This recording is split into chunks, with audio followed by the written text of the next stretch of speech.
Hey guys, Carrie Adam here with Running Moms. I'm a physiotherapist, a run coach, and a health coach with you guys right here. If you don't know me, welcome to Running Moms. If you're catching me on the replay, awesome. If this resonates with you and you think you know some other moms who might want to learn to connect to their cores and learn a little bit about their cores, please share this. So today we are talking about your core. Your core is the foundation of your running. It's where all of your power comes from. It's where your good form comes from. It's where your strength comes from. And as women who have had babies, our core is compromised. Like naturally just, we've grown babies, right? Our stomachs have been stretched, the abdominals have been stretched, they've ripped apart maybe. That baby's gone, but they put all that pressure down in the pelvic floor, and then we're left with a core that's not functioning at its optimum. So we are different. Postpartum, our bodies are different, and we need to connect to that core. You're going to hear me say that over and over again, connect to your core.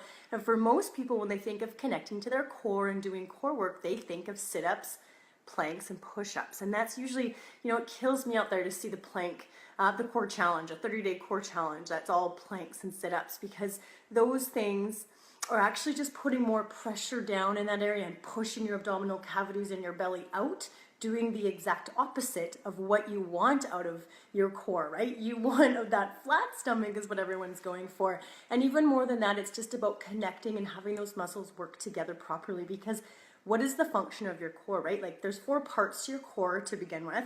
There's your diaphragm that goes up and down with your breath, and your core it's important to every part of your life. So it needs to function with that breath. It's the abdominals, the outer abdominals, the inner abdominals.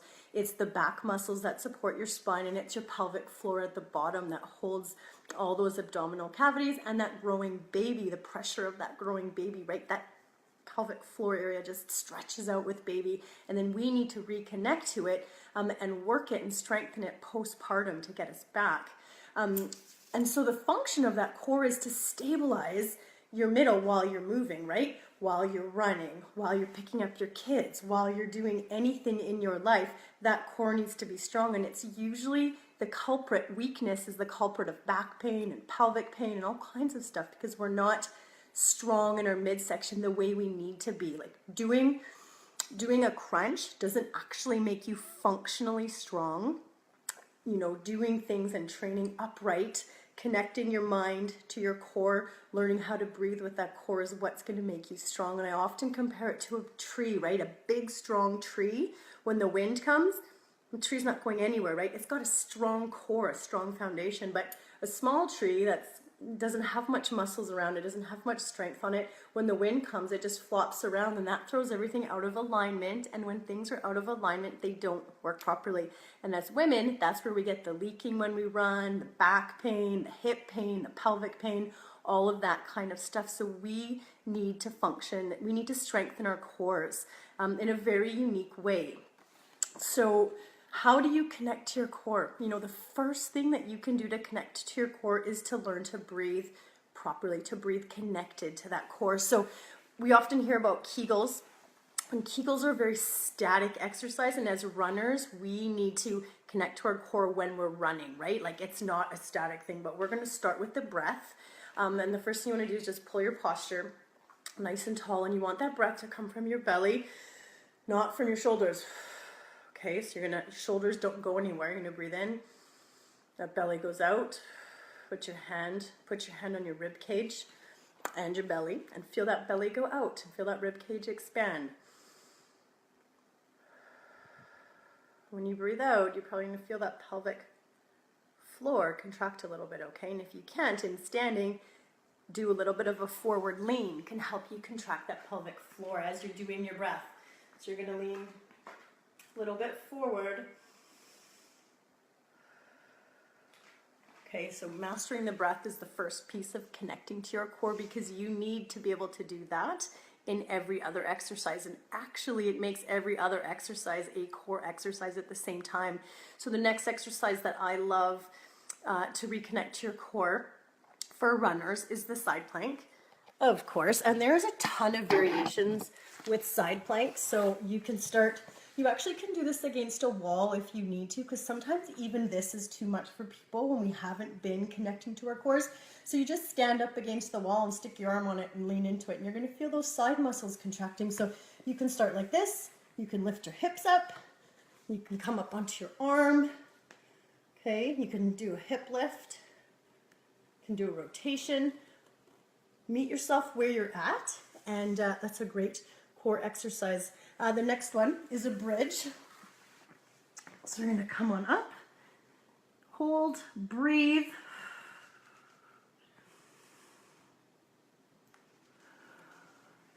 Okay, another great core exercise. And then the next one that I love is just the simple squat. A squat can become a really great core exercise, and it's very functional, right? Like we're always bending down to pick up our kids and bending down to pick up groceries, and we need to be contracting that core at the same time. So when you start to connect your brain to your core, to your exercise, and make those exercises mindful as opposed to just pushing through them, you make it a core exercise. And these are all safe postpartum, you guys. You're not going to disrupt your diastasis recti or any of those other problems. If you have pain, you never work through it, of course. But so try the squat. You're going to just go down with your butt, breathe out.